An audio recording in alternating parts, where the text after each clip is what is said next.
월간지 가운데 목회와 신학이 있습니다. 목회와 신학에서 2023년도 한국교회 봉사 실태를 조사를 했었습니다. 그 봉사 실태 조사를 보면 몇 가지 눈에 띄는 점이 있어서 함께 먼저 설교 서두에 나누고자 하는데, 한국교회 교인 중에 10명 중에, 예를 들면 10명 중에 한 4명이 봉사를 하고 있습니다. 가장 높은 봉사의 연령대가 어디인가 살펴보니까 한 50대, 60대가 제일 높았습니다. 그 봉사를 하는 이유가 뭔가 한번 볼까요? 우리 그림 한번 보시면 봉사의 가장 큰 이유가 봉사자로 섬기고 싶은 마음이 제일 컸고, 그 다음에 나의 신앙 성장을 위해서 또 성도로서 또 마땅히 해야 될 의무라, 이런 이제 순위였습니다. 맞는 것 같아요. 봉사하고 싶은 마음이 들어서, 하나님께서 주신 은혜 때문에 봉사하고 싶어서, 또 봉사를 하면 나의 신앙이 성장을 하니, 봉사하면 여러분 우리의 신앙, 여러분 자신의 신앙이 성장하는 것은 맞습니다. 성장하는 것이 맞지요. 또 그 가운데 성도로서 또 마땅히 해야 될 일이니 이렇게 봉사한다는 것이죠. 그런 가운데 봉사를 하다가 때로는 힘들 때도 있고 지칠 때도 있고 시험에 들 때도 있단 말이죠. 그걸 우리가 이제 좀 심해지면 번아웃이라는 표현을 씁니다. 번아웃이라고 하는 것은 탈진해버리는 상태, 지쳐서 아무것도 할 수 없는, 때로는 너무 심해지면 교회조차 나오기 싫어하는 마음. 제가 이제 그런 경우 많이 보진 못했는데 들어봐요. 여러분, 제 청년 때 저도 이제 그런 경험이 있었고, 교회 봉사가 너무 많은 거예요. 아침 8시에 교회 가서 밤 10시에 집에 가니까 이거는 교회 주일이 안식일이 아니라 노동일이고 일주일 중에 제일 피곤한 날이 주일이네, 이런 마음이 들 정도로, 나는 왜 이렇게 피곤하게 지내지? 뭐 이런 생각이 들 정도로 그렇게 이제 청년 때의 시간들을 보내고, 그래서 교회 일로 인해서, 교회 봉사로 인해서 또 힘겨워하는 분들을 보면 충분히 그 마음이 느껴져요. 또 제 선배 중에는 신학생이었는데 너무 교회 사역을 열심히 한 거예요. 자기 성적도 안 돌보고 공부도 안 하고, 그건 자기 잘못이지. 학고가 떴어요. 학고, 이제 학사 경고가 떴어요.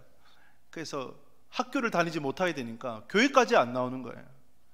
그 신앙생활 안 한다면서. 근데 지금 이제 목회를 하고 있어요. 이제 그런 경우도 봤고, 제가 찾아가서 신방까지 했거든요. 신방하는데 이분이 입에서 찬양 나오니까 내 찬양 안 불러야지 그러면서 자기 입을 막더라고. 그렇게까지 뭐 발버둥 치다가 다시 돌아와가지고 교회 봉사도 열심히 하고 또 신학도 열심히 해서 지금 목사가 되어서 목회를 하고 있습니다. 그런 경우도 보게 돼요. 그런데 이렇게 보면 왜 번아웃이 오는가를 생각을 해보게 되는 거죠. 번아웃 경험이 10명이라고 하면 10명 중에 3명은 번아웃 경험이 있다. 봉사자 중에 30%가 되는 거죠. 그런데 그 이유를 우리가 살펴보면, 왜 번아웃이 올까를 살펴보면, 여러분, 번아웃이 온 봉사자와 번아웃이 오지 않은, 경험하지 않은 봉사자가 있는데, 그 차이를 느끼시겠습니까? 번아웃이 왔던 봉사자와 차이가 뭐냐면, 번아웃이 오지 않는 봉사자에게 뭐가 있냐? 성경을 매일 읽고 자주 읽어요. 그분들은 또 기도를 매일 하고 자주 하고, 그리고 교회에 오면 번아웃이 오지 않는, 경험하지 않은 분들은 어떤 게 있냐면 교회의 봉사가 즐겁고 행복해요.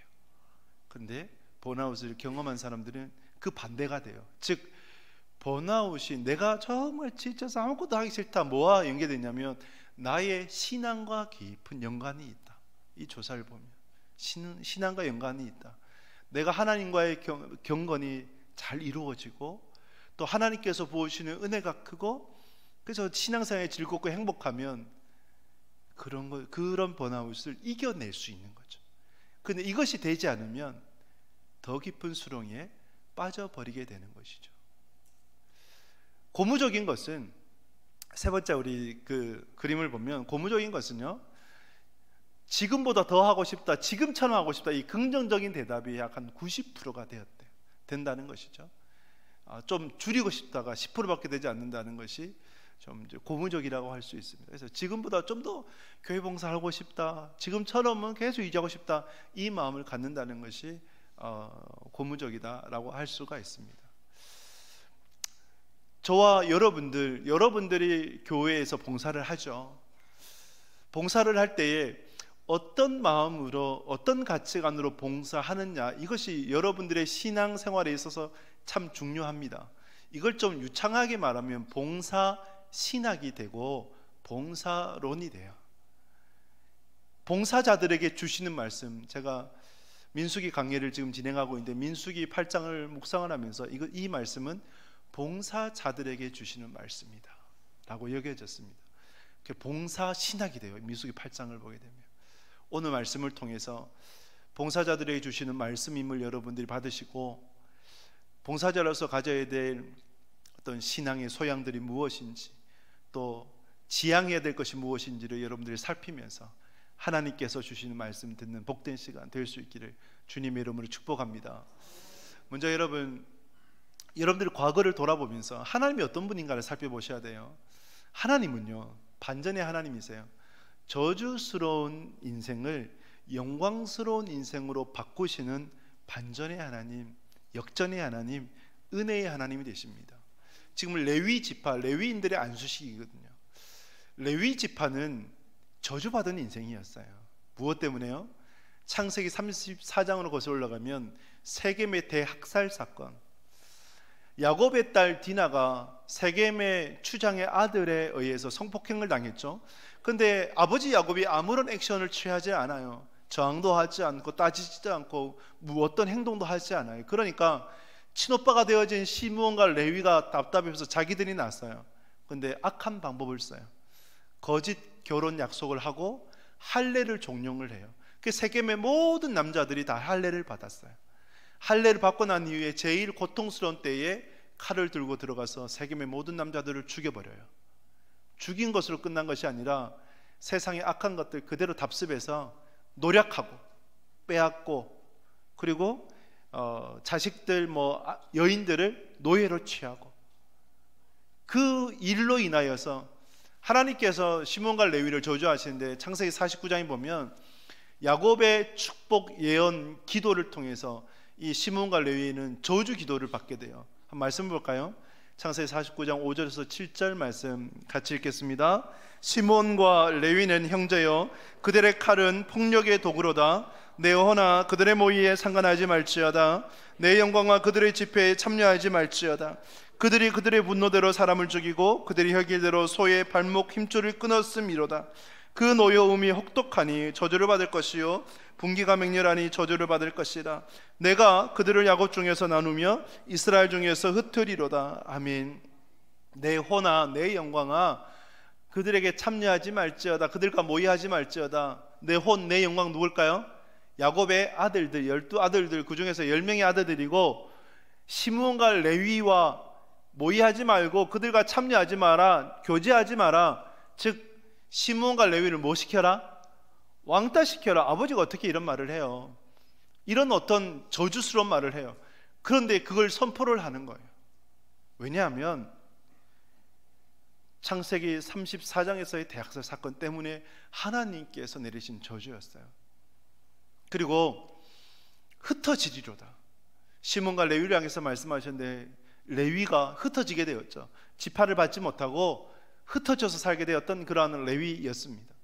이렇게 레위 지파는 저주받은 인생이 되어져요. 그런데 그것으로 끝이 나느냐? 아니요. 저주스러운 인생을 영광스러운 인생으로 바뀌어졌단 말이죠. 하나님은 저주를 선포를 하셔도 그 저주에 머물러 있기를 원하지 않으세요. 토기장의 비유에서 말씀하셨던 것처럼 아무리 저주받는 인생이라 할지라도 그들이 회개하고 돌이켜서 하나님의 거룩을 쫓아 나아가며 하나님께서 바꾸셔서 영광스러운 인생을 바꾸시겠다 말씀하시고, 그 반대로 아무리 복이 선포되어져도 그들이 악하고 하나님을 떠나 살면 저주로 바뀌어진다라고 토기장의 비유를 통해서 말씀하죠. 물론 그것이 이스라엘을 향한 말씀이 되어지는데 하나님은 저주 아래에 있기를 원치 않았습니다. 하나님의 복을, 풍요로움을, 하나님의 부유함을 누리기를 원하세요. 그것을 누리시는 여러분들이 꼭 되실 수 있기를 축복합니다. 레위 자손들이, 레위인들이 인생이 역전이 되었어요. 어떻게 역전이 되었냐? 민수기 8장을 보게 되면 8장 14절 18절 말씀 같이 읽습니다. 너는 이같이 이스라엘 자손 중에서 레위인을 구별하라. 그리하면 그들이 내게 속할 것이라. 이러므로 내가 이스라엘 자손 중 모든 처음 태어난 자 대신 레위인을 취하였느니라. 아멘. 뭐라 말씀합니까? 레위인을 구별하라. 내가 레위인을 대신해서 취했다. 즉 레위인을 장자로 내가 취했다. 장자로. 그래서 레위 지파가 장자 지파가 되어졌고, 레위 지파가 성막을 봉사하게 되는 그 영광을 얻게 된 거죠. 어떻게 해서 이렇게 반전된 인생이 되었을까? 그 이유가 몇 가지가 있죠. 가장 큰 이유가 출애굽기 32장에 보면 금송아지 우상 숭배 때에 백성들이 미쳐 날뛰면서 음란한 행위를 행하고 하나님 앞에서 우상을 숭배를 했죠. 그때에 모세가 분노해서 이스라엘 총회에 외쳤습니다. 말씀 볼까요? 출애굽기 32장 26절 말씀 같이 읽습니다. 이에 모세가 진문에 서서 이르되 누구든지 여호와의 편에 있는 자는 내게로 나오라 하매 레위 자손이 다 모여 그에게로 가는지라. 아멘. 여호와의 편에 있는 자, 여호와의 편에 있는 자는 우상을 숭배했겠습니까? 숭배하지 않았겠습니까? 숭배하지 않았어요.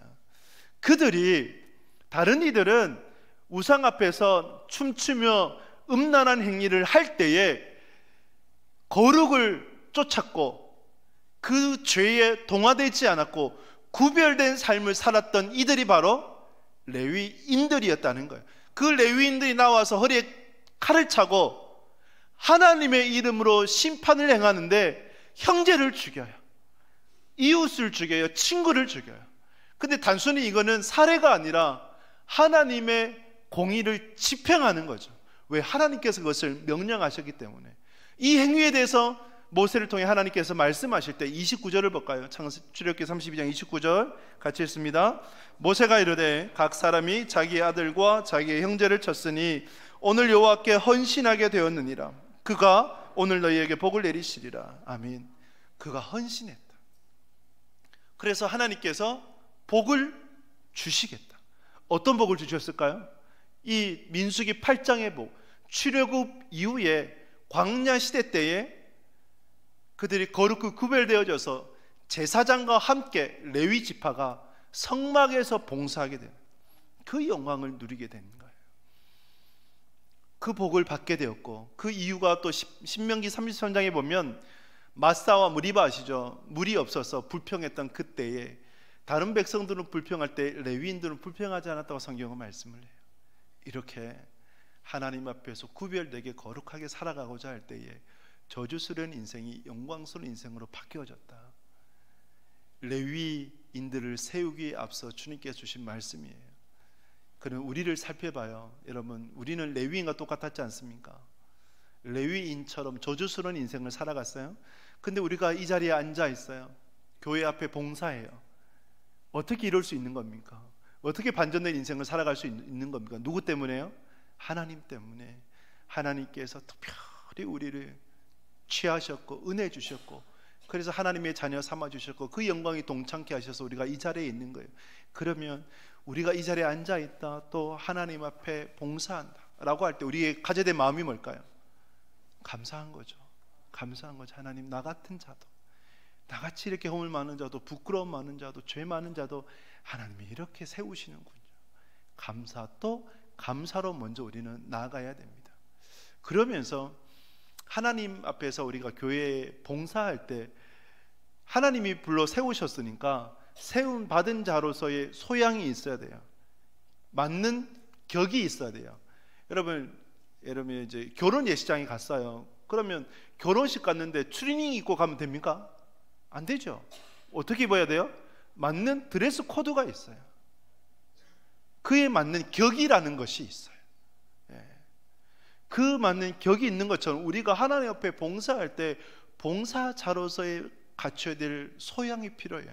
그것이 뭔가 오늘 6절 이하에서 우리에게 가르쳐 주는데, 먼저 6절을 같이 읽도록 하겠습니다. 8장 6절입니다. 이스라엘 자손 중에 레위인을 데려다가 정결하게 하라. 아멘. 레위인을 데려다가 하는 것은 하나님의 주권적인 섭리 가운데 취하는 거예요. 특별한 은혜를 통해서 취하고, 그리고 그 레위인을 정결하게 하라. 정결이라고 하는 것은 정결의식을 크게 세 가지로 나누어집니다. 먼저는 속죄의 물을 뿌려요. 여러분, 다윗이 바세바와의 음행 사건 이후에 눈물 흘리며 회개했죠. 시편 51편에 보게 되면 우슬초로 나를 정결하게 하여 주시고, 그 기도를 드려요. 우슬초가 뭐냐면 속죄의 물이에요.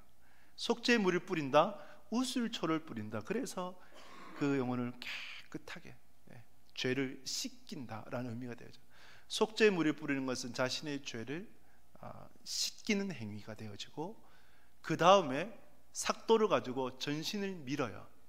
전신을 밀면 이제 몸이 그대로 드러나죠. 이 행위는 문둥병 걸린 자가, 문둥병자가 자기가 다 나았다는 것을 제사장에게 확인받을 때 증거로 전신을 다 밀고, 그래야 이제 문둥병이 있나 없나, 흔적이 있나 없나 보고 이제 깨끗하게 치료받았으면 공동체 안으로 들어올 수 있었던 거죠. 그래서 그 레위인을 삭도로 밀고 자신을 살피고, 그 다음은요, 새 옷을 입어요. 옷을 빨아서 새 옷을 입어요. 이것을 우리에게 어떻게 적용하느냐? 여러분, 우리는 교회에서 봉사할 때 무엇보다 먼저 하나님 앞에 정결해야 됩니다. 레위인들이 속죄의 물로 우슬초로 죄를 씻었다면 우리는 무엇으로 죄를 씻어야 될까요? 그리스도의 보혈로. 할렐루야. 그리스도의 보혈로. 그래서 우리가 봉사하기 전에 하나님 앞에 기도해야 되는 거예요. 하나님, 그리스도의 보혈로 나의 죄악을 용서하여 주옵소서. 기도하고, 그 다음에 전신을 삭도로 밀었던 것처럼 혹여나 우리가 부지중에 죄를 짓지 않았는지 그 죄까지도 우리는 하나님 앞에 아뢰며 우리의 영혼을 그대로 노출하며 하나님께 나아가야 돼요. 마치 욥이 잔치가 열렸을 때에 아들들이, 자녀들이, 딸들이 부지중에 죄를 짓지 않았을까 싶어서 그 속죄 제사를 드렸잖아요. 한 명 한 명 이름 부르며 속죄 제사를 드렸잖아요.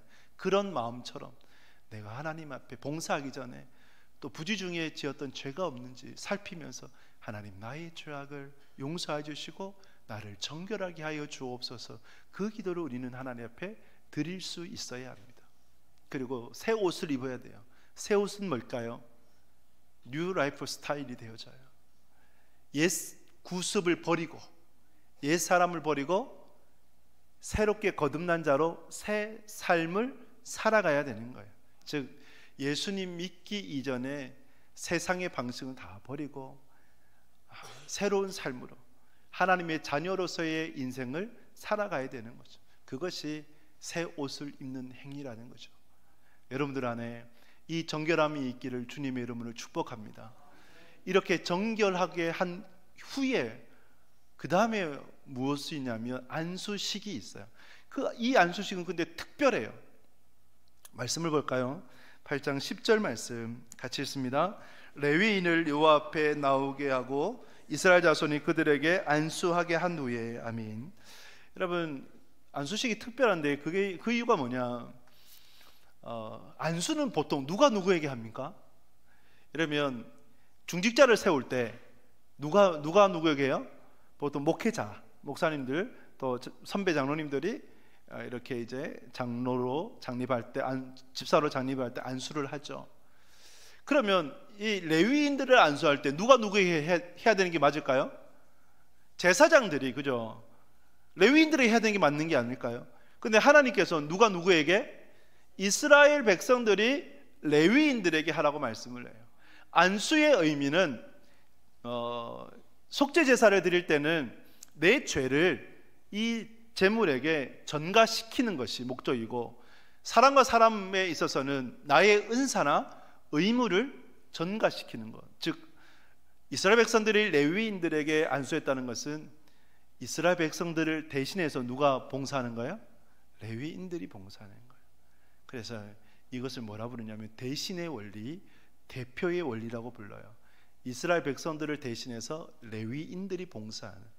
하나님께서 이렇게 말씀해요. 민수기 8장 16절에 보면 8장 16절 같이 읽습니다. 그들은 이스라엘 자손 중에서 내게 온전히 드림받은 자라. 이스라엘 자손 중 모든 초태생 곧 모든 처음 태어난 자 대신 내가 그들을 취하였나니. 아멘. 대신해서 그들을 내가 취했다. 그래서 이스라엘 백성들이 레위인들에게 안수하게 된다.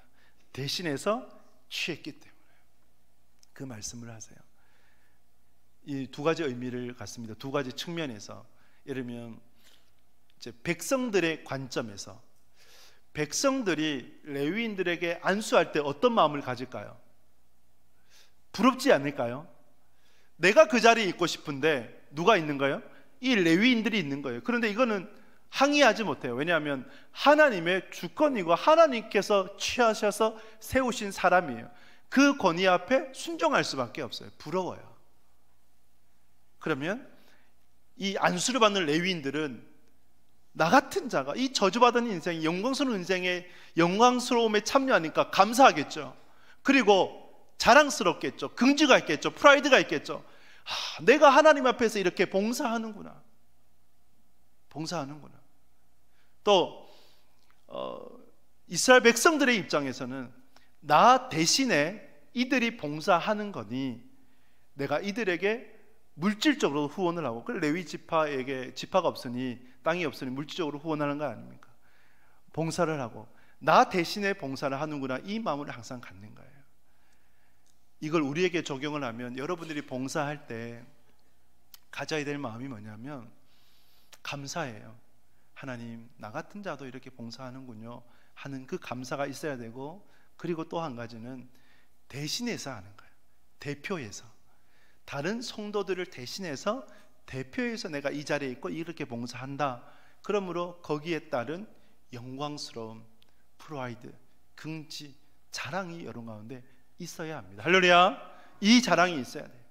찬양대로, 교사로, 구역장으로, 또 식당으로, 뭐 여러 가지 주차 봉사로 곳곳에서 방송실로 봉사할 때에 하나님께서 주신 대표해서 내가 이렇게 봉사한다 하는 그 감사와 영광스러움이 있어야 돼요. 성도들에게 뭐가 있어야 돼요? 나를 대신해서 이들이 봉사하는 거예요. 당연한 게 아니에요. 주차를 안내를 하고 식당에서 밥을 하고 카페에서 섬기고 이러한 부분들이 여러분들이 당연히 여기면 안 돼요.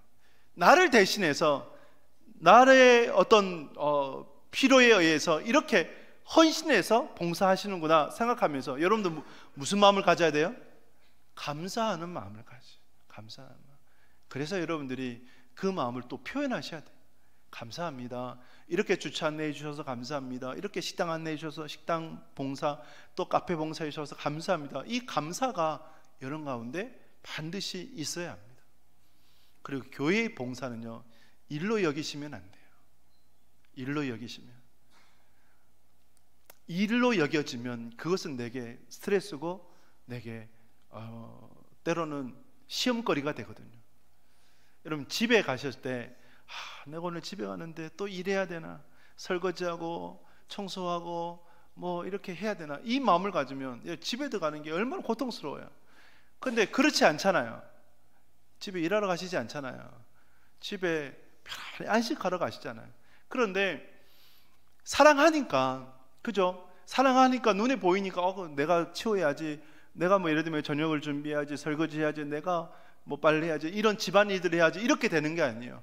아내의 어려움이 있으면 남편이 사랑하니까, 아내를 사랑하니까 그 어려움을 아내의 역할을 대신하는 거고, 또 남편이 문제가 있으면, 어려움이 있으면 남편을 사랑하니까 남편에 대한 역할들을 대신해서 하는 것이고, 또 자녀들이 부모 역할을 대신하고 부모가 자녀의 역할을 대신한 건 아닐까요?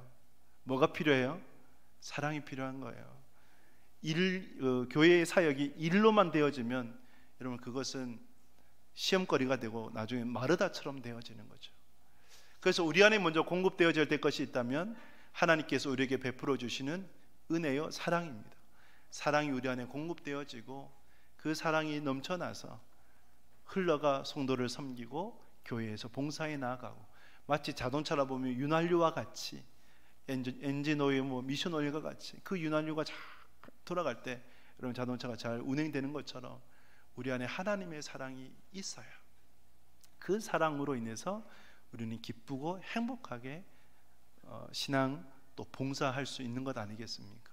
그래서 무엇보다 여러분들 안에 하나님의 사랑으로 충만할 수 있기를 주님의 이름으로 축복합니다. 그 사랑이 여러분 가운데 있으셔야 돼요. 있으셔야 하나님과의 경건이 잘 이루어지셔야, 그래야 여러분들이 지치지 않으세요. 일로 여기지 마시고 사랑으로 나아가는 여러분들 되실 수 있기를 축복합니다. 그리고 성도들은 봉사자들 보면서 감사하셔야 돼요. 나를 대신해서 이분들이 하는구나. 백성들이 레위인들에게 안수했다는 것처럼 대신이거든요. 대표거든요. 또 봉사하는 자들은 감사가 있어야 되고 영광스러움이 있어야 돼요. 긍지가 있어야 되고 자랑이 있어야 돼요. 충분히 긍지를 가지만 해요. 자랑스러워만 해요. 그것이 있으셔야 돼요. 하나님은 우리가 교회에서 봉사하고자 할 때 가장 중요한 것이 있어요. 이걸 절대 놓치면 안 돼요. 8장 11절 말씀을 보면 같이 읽겠습니다. 아론이 이스라엘 자손을 위하여 레위인을 흔들어 바치는 제물로 여호와 앞에 드릴지니 이는 그들에게 여호와께 봉사하게 하기 위함이라. 아멘. 요제입니다. 흔들어서 드려지는 제사. 그래서 요제는 수직으로 흔들기도 하고 앞뒤로 흔들기도 해요. 11절에서의 요제, 13절에서의 요제, 그래서 하나님 앞에 드려지고 또 제사장에게 드려지는 그 요제로 보여집니다. 레위인들이 요제로 하나님 앞에 드려지는데, 근데 중요한 말씀하죠. 이 레위인을 세워지는 과정을 다시 한 번 더 말씀을 드리면, 데려다가 정결케 하죠. 어떻게 정결케 합니까? 속죄의 물을 뿌리고 전신을 삭도로 다 밀고 그 다음에 새 옷을 입어요. 그들에게 안수해요. 안수해서 세웁니다. 근데 세워진 이들이 봉사하는데 누구를 위해서 봉사한다고 말씀합니까? 여호와께 봉사하게 하기 위함이라. 할렐루야. 여호와께 봉사하는 것. 여러분들이 주차 안내를 하고, 여러분들이 식당에서 봉사를 하고, 여러분들이 방송실에서 때로는 음으로 양으로 봉사를 할 때에 찬양대만, 앞에선 찬양 인도자들만 하나님께 찬양 드린 것이 아니라 주차도 누구에게 봉사하는 거예요? 여호와께 봉사하는 거예요. 식당도 여호와께 봉사하는 거예요. 방송도 여호와께 봉사하는 거고, 카페도요 여호와께 봉사하는 거예요. 이것을 여러분들이 잊지 마셔야 돼요. 예전에 로렌스 형제라는 수도원 두 형제가 있었는데 38살 때 전쟁에서 다쳐서 장애인이 되어 수도원에 들어왔어요. 근데 이 수도원이 왜 유명해졌느냐? 다른 게 아니라 이 두 형제 때문에. 뭘 하냐? 식당에서 일해요. 뭐 사제로서 멋있고 앞에 서서 뭐 영적인 어떤 리더를 하고 예배를 집회하고 인도하고 이게 아니라 그냥 식당에서 밥 짓고 설거지하는데 그것을 통해서 선한 영향력이 끼쳐져요. 그 두 형제를 보면 식당에서 만나면 사람들이 행복해하는 거예요. 어떻게 해서 이럴 수 있냐고 프랑스의 왕까지 와서 물었던 거예요. 대답은 단 하나예요. 저는 설거지를 하더라도 밥을 짓더라도 식사를 준비하더라도 하나님의 영광이라고 여겨집니다. 그거예요. 여러분들이 어디에서 봉사하든지 중요한 것은 뭡니까? 하나님께 봉사한다, 하나님께 드려진다라는 이 마음. 1차적인 것은 사람이잖아요. 그러나 궁극적인 것은 여러분들이 하나님께 봉사한다는 것, 이 마음을 절대 놓치지 마시기 바랍니다. 실적인 말씀을 드리면, 여러분 그 교회 봉사하시다가 시험 들 때 있잖아요. 그죠? 시험 들 때 있어요. 사람 때문에 시험 들 때 있고, 100명이라면 100명의 사람들이 여러분들 다 좋아할까요? 그거는 불가능해요. 예, 불가능해요. 예수님도 12제자가 있었는데 그 중에 예수를 판 제자도 있었고 배신한 제자도 있었고, 그렇지 않습니까? 예수님을 사랑해서 따랐던 자도 있었고 중도도 있었고 극렬히 싫어하는 사람도 있었고, 하물며 우리는 어떻겠습니까? 그러면 여러분, 나를 싫어하는 사람 보면서 상처받지 말고 나를 좋아하는 사람 있잖아요. 그 사람을 보면서 행복하게 신앙생활하면 어떨까요? 봉사하면 어떨까요? 설교자에게 주는 메시지예요. 이것은 설교론에 있어서 중요한 교육 중에 하나가 뭔지 아세요? 설교를 할 때 누굴 보고 설교하느냐. 여러분, 설교할 때 지금 여기에 한 예를 들면 한 300명이 앉아 계신다고 하면 다 잘 듣습니까? 아니요. 좋으시는 분도 있고 딴 생각하는 분도 있고 이상한 일 하는 분도 있고. 제가 부모사 때 충격받은 게 뭐냐면, 거기 한 성도가 많아서 10,000명 정도 되는 교회인데, 교회가 크잖아요. 이상한 행동들을 해요. 예배 시간에 스마트폰을 보고 있어, 주식을 보고 있어, 게임도 하는 사람도 있어, 연애를 하는 사람도 있어. 구석에 앉아가지고 저거 별의별 사람 다 있다. 그런데 설교자가 그 사람들 보면서 설교하면 설교가 됩니까? 하향 평준화 시키는 거예요. 그러면 안 돼요. 그럼 누굴 보고 설교해요? 설교 잘 듣는 사람. 예, 여러분들 보면서 잘 듣는 사람. 제가 어제 이제 우리 성도님과 통화를 하는데 하실 말씀이, 제가 예전에 상처받고 힘들고 어려운데 목사님 교회에 와서 예배 드리고 말씀 들으면서 제가 참 위로를 얻었고 요즘 신앙생활이 너무 행복합니다, 이 말씀을 하시는 거예요. 저는 이제 이 말씀 들으면 어떨까요? 감사하죠. 또 제게는 위로가 되고. 그러면 제가 설교할 때 누구를 생각하며 설교할까요? 그분들을 보면서 설교하는 거예요. 엉뚱하게 행동할 사람 보면 설교하는 것이 아니라. 그래서 여러분들이 신앙생활을 하고 봉사할 때에 힘든 분들 생각하지 마시고 여러분들을 사랑하는 분들을 생각하면서 행복하게 신앙생활 할 수 있기를 축복합니다. 그리고 여러분, 한 목사님의 간증인데, 제 간증 아니에요. 목사님의 간증인데, 그 외아들이에요. 아들 하나밖에 없어요. 그러니까 이 시어머니의 삶의 이유가 누굴까요? 아들이에요. 결혼을 했는데 항상 아들을 끼고 살아. 그러니 며느리 어떨까요? 너무 힘든 거예요. 시집살이도 힘들고 이 상황도 힘들고. 그래서 보따리 사고 집에 나가려고 그랬대요. 그 나가는 그 아내를 잡아가지고 앉혔대요. 내려앉혀가지고 얘기하는데, 시어머니가 당신을 힘들게 하는 그 무게가 크냐? 저울로 한번 대봐라. 내가 당신을 사랑하는 마음이 크냐? 만약에 시어머니의 시집사이가 더 크면 나가라. 안 잡는다. 근데 내가 당신을 사랑하는 마음이 더 크면 같이 여기에서 그래도 참고 견디자, 살아가자. 그래서 그래도 이제 남편이 사랑하는 마음이 더 컸는지 다시 짐을 풀었다 그래요. 그래서 이제 지금까지 두 분이 또 행복하게 또 함께 부부로서 또 교회를 세워나가셨는데, 이걸 우리에게 어떻게 적용해야 되냐면, 신앙생활하고 또 봉사할 때 시험 들 수 있어요. 시험 들 수 있어요. 그리고 어려움이 있을 수도 있어요.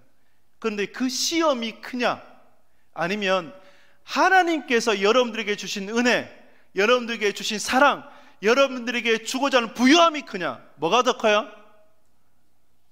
하나님의 사랑이 크죠. 은혜가 크죠. 하나님의 부요함이 크죠. 그러면 우리는 그 시험 때문에 나는 봉사할 수가 없어, 나는 이렇게 할 수가 없어, 그것이 아니라 그럼에도 불구하고 돼야 되지 않을까요? 번아웃은 올 수 있어요. 그러나 번아웃은요, 하나님이 주시는 마음이 아니라 누가 줘요? 사탄이 주는 시험이고 마귀가 주는 시험이에요. 우리를 유혹하게 하는 거예요. 그래서 우리는 그것을 떨쳐 버릴 수 있어야 됩니다. 할렐루야. 저는 여러분들이 정말 행복하게 신앙생활 하셨으면 좋겠어요. 행복하게 봉사하셨으면 좋겠어요. 그러려면 여러분, 바른 봉사의 신학, 바른 봉사관이 있어야 돼요. 그것이 오늘 이 말씀이에요. 민수기 8장의 말씀. 여러분, 이것을 온전히 가슴에 새기며 행복한 봉사자 꼭 되실 수 있기 축복합니다. 먼저 잊지 마세요. 과거를 잊지 마세요. 여러분들이 어떠한 존재였다는 것을 잊지 마세요. 레위인처럼 저주스러운 인생을 살아가다가 우리는 하나님의 특별한 은혜로 영광스러움에 참여한 하나님의 봉사자예요. 그리고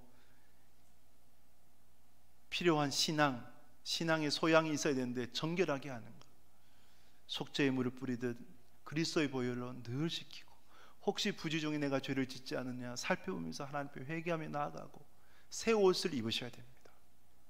그렇게 하나님 앞에 나아가면서, 여러분, 이스라엘 백성들을 레위인들에게 안수했어요.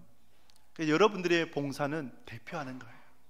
그 감사와 영광이 있어야 되고, 성도들은 봉사하는 봉사자들에게 당연시 여기는 것이 아니라, 나 대신 저렇게 수고하는구나 하는 마음을 갖고 감사하는 마음이 여러 가운데 있으셔야 돼요. 그리고 무엇보다 여러분들 왜 봉사합니까? 여호와께 봉사하게 하기 위함이라. 여호와께 드리기 위함이라. 하나님께 봉사한다는 것을 기억하시고 행복한 봉사자 꼭 되시길 주님의 이름으로 축복합니다.